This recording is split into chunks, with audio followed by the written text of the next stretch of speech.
Perayaan Natal di Kabupaten Oku berlangsung aman dan lancar. Umat Kristiani yang melangsungkan ibadah sejak Sabtu sore juga berjalan dengan lancar.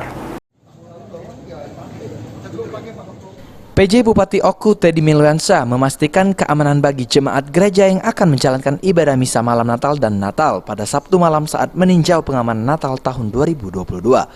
Dikatakan Teddy, dirinya bersama Forkompimda memantau sejumlah gereja dan pos polisi untuk memastikan kepada jemaat umat Kristiani jika pemerintah Kabupaten Oku menjamin keamanan dan kenyamanan pada saat menjalankan ibadah. Lantaran pihaknya menerjunkan lebih dari 460 orang personil gabungan untuk mengamankan 26 gereja yang menggelar Natal. Sama Forum Koordinasi Pimpinan Daerah, ada Pak Kapolres, Pak Dandim, Ketua Pengadilan Negeri, Ketua DPR, bersama-sama dari BIN, dari Subdenpom, dan semua Pol PP, Dishub. Hari ini kami melakukan kunjungan ke gereja-gereja yang ada di Oku guna memantau situasi kondisi yang ada di lapangan.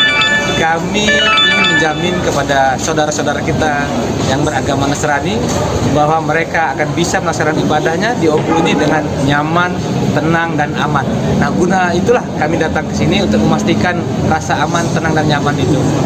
Hari ini kami juga bersama teman dari Muspida telah menerjunkan total